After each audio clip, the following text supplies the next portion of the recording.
अब्दुल हमीद की छत से वो कौन 3 लोग थे जिन्होंने हाथ हिलाकर भीड़ को इशारा किया था?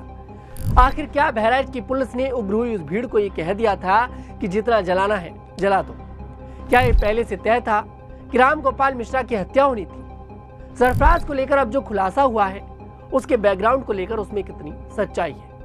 क्या बहराइच की पुलिस ये जानती थी कि उग्र हुई भीड़ सब कुछ जलाकर तहस नहस कर देगी? और आखिर क्या ये सब पहले से तय था कि राम गोपाल मिश्रा छत पर चढ़ेगा? और जो भी कुछ बहराइच के महाराजगंज में हुआ, क्या ये सब पहले से एक प्लानिंग थी? आज इस एपिसोड में हम कई सारे पहलुओं से पर्दा उठाएंगे और बहराइच के महाराजगंज में हुई इस हिंसा को शुरू से लेकर आखिर तक खोलकर रख देंगे।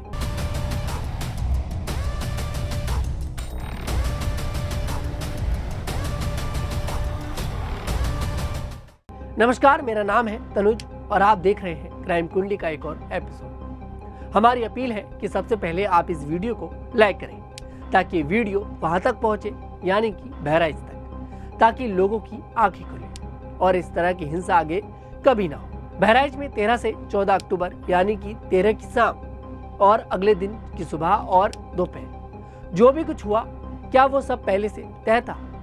दरअसल इसको लेकर आज हम एक बहुत बड़ा खुलासा करने जा रहे हैं, लेकिन उससे पहले आपको थोड़ा सा फ्लैशबैक में लेकर चलते हैं। 13 अक्टूबर का दिन था माता रानी के नवरात्र का आखिरी दिन, यानी कि माता रानी की मूर्ति के विसर्जन का दिन। बहराइच के महाराजगंज में भारी भीड़ बड़े ही हर्षोल्लास के साथ मूर्ति को विसर्जित करने के लिए जा रही थी। यात्रा पूरी इलाके से निकाली जा रही थी। इसी क्रम में यात्रा पहुंचती है मुस्लिम इलाके में, जहां डीजे को लेकर विवाद हो जाता है।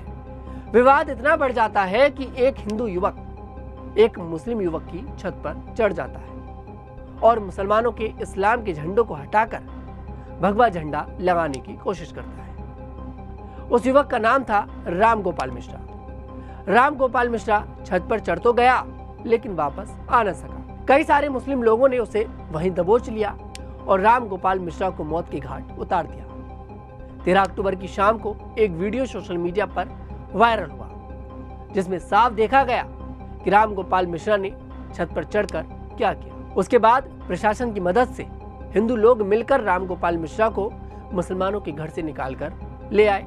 उसके बाद राम गोपाल मिश्रा को जिला अस्पताल लेकर जाया गया और डॉक्टर ने उसे वहां मृत घोषित कर दिया। बस यूं समझो कि अब पूरे शहर की जलने की शुरुआत हो चुकी थी। फिर बहराइच में तांडव शुरू हो गया। 13 अक्टूबर की रात को हिंदुओं ने मुसलमानों की दुकान से लेकर, घर से लेकर कार, सब कुछ जलाना शुरू कर दिया। इस दौरान प्रशासन काफी दूर नजर आया।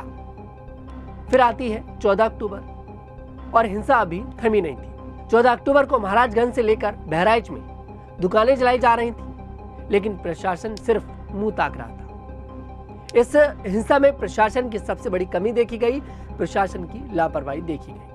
फिर 14 अक्टूबर को दोपहर जब बहराइच की पुलिस कुछ न कर पाई, तब सीएम योगी ने अपने एनकाउंटर स्पेशलिस्ट अमिताभ यश को मैदान में भेजा, जो हाथ में पिस्टल लेकर उपद्रवियों को दौड़ाते नजर आए। फिर हिंसा थमी। अगले दिन योगी जी ने राम गोपाल मिश्रा के परिवार से मुलाकात की और उन्हें आश्वासन दिया कि आपको न्याय जरूर मिलेगा। इस हिंसा में पुलिस ने 5 लोगों को मुख्य आरोपी बनाया और उन्हें गिरफ्तार कर लिया, जिनके नाम मोहम्मद फहीम, मोहम्मद तालिम, मोहम्मद सरफराज, अब्दुल हामिद। और ये जो आरोपी हैं, इनको नेपाल बॉर्डर से पकड़ा गया। ये भागने की फिराक में थे, जिसमें 2 आरोपियों के पैर में गोली भी लगी एनकाउंटर के दौरान, जिनमें मोहम्मद तालिम और मोहम्मद सरफराज शामिल हैं। दोनों के पैर में गोली लग गई। अब ये कहानी वो है जो सामने आई, लेकिन अब कुछ ऐसे पहलुओं से पर्दा उठाते हैं जो शायद अभी तक आप लोगों के पास नहीं पहुंचे हैं।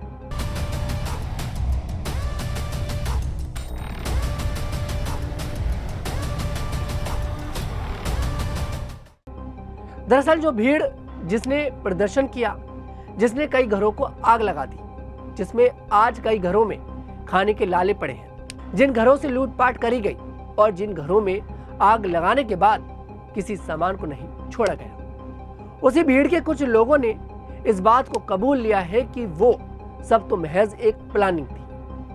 उन लोगों ने यह माना है कि पुलिस ने 2 घंटे का समय दिया था, अगर कुछ लोगों ने गद्दारी नहीं की होती तो हम तो पूरा महाराजगंज फूंक डालते। बीजेपी नेता ने पहले ही इस हिंसा को लेकर अपनी ही पार्टी के कई कार्यकर्ताओं पर एफआईआर दर्ज कराई है।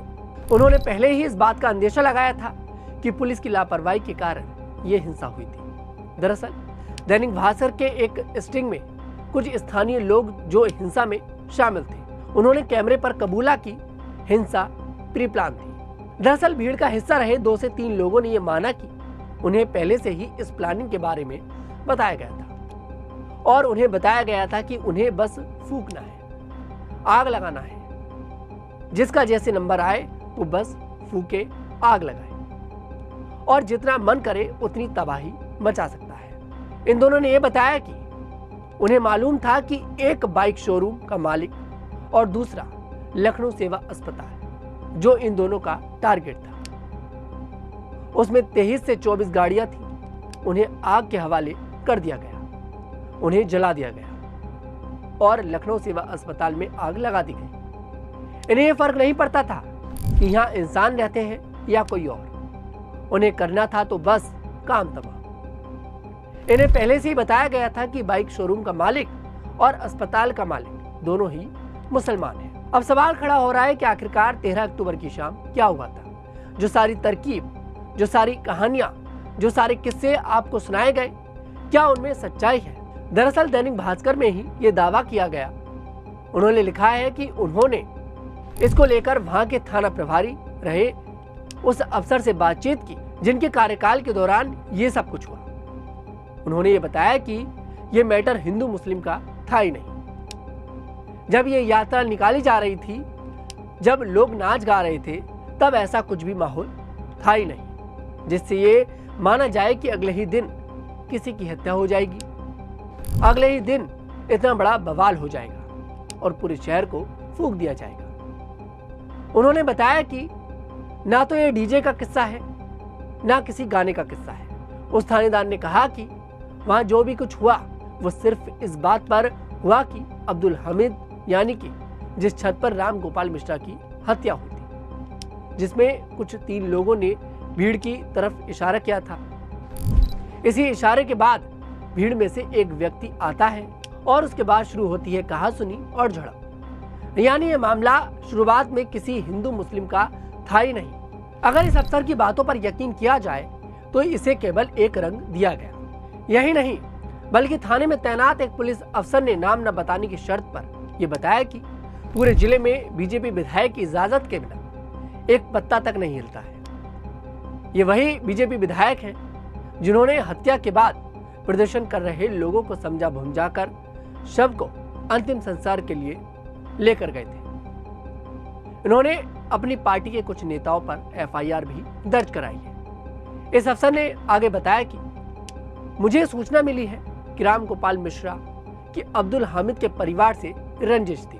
यानी जिस पुलिस अफसर ने यह कहकर बातचीत की थी कि कृपया उनके नाम को उजागर न किया जाए, उन्होंने बताया कि अब्दुल हामिद की राम गोपाल मिश्रा से पहले से ही झगड़े थे, उनकी बनती नहीं थी। यूं ही नजारा उन्होंने बताया सरफराज अब्दुल हमीद के बेटे को लेकर, यानी वो शख्स जिसने राम गोपाल मिश्रा के ऊपर गोली चलाई थी। उसने ये बताया कि पहले से ही इन लोगों का टसल था और यही कुछ कारण बना कि इस मामले के दौरान राम गोपाल मिश्रा की हत्या की गई।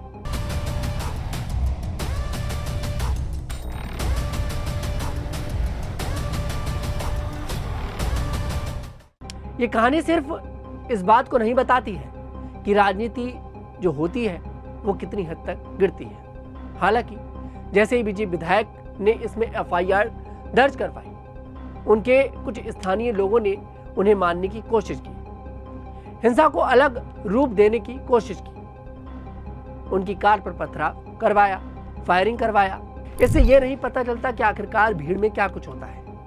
इससे यह पता चलता है कि राजनीति भीड़ में क्या कुछ करवाती है। इससे यह पता चलता है कि आपके हमारे घर से जो लोग इस भीड़ का हिस्सा बनते हैं, असल में उन्हें असलियत बिल्कुल पता नहीं होती। वो सिर्फ नारे लगाते हैं और बदले की उस आहट में जाते हैं और फिर वो फंसते जाते हैं। लेकिन खेल तो कोई और ही कर रहा होता है। इन बातों से तो यही लगता है कि यह घटना तो थम जाती, लेकिन कुछ राजनीति के खिलाड़ियों ने इसे अलग ही रूप दे दिया और इस मैच को अपने पाले में पूरी तरह से ले लिया। जो लोग भीड़ का हिस्सा बनते गए, उन्हें ये तक नहीं पता था कि वो हिस्सा नहीं बन रहे हैं, उन्हें हिस्सा बनाया जा रहा है। बहराइच कांड में अब ये मामला भी सामने आ रहा है कि जो भीड़ का हिस्सा थे, जिन्होंने हिंसा को बढ़ावा दिया, वो नशेड़ी भी थे, क्योंकि दैनिक भास्कर की रिपोर्ट में खुलासा हुआ है कि जो लोग सामने आए वो नशे का सेवन कर रहे थे। जो लोग कैमरे के सामने थे, मतलब कैमरे के सामने ही वो लोग नशे का सेवन कर रहे थे।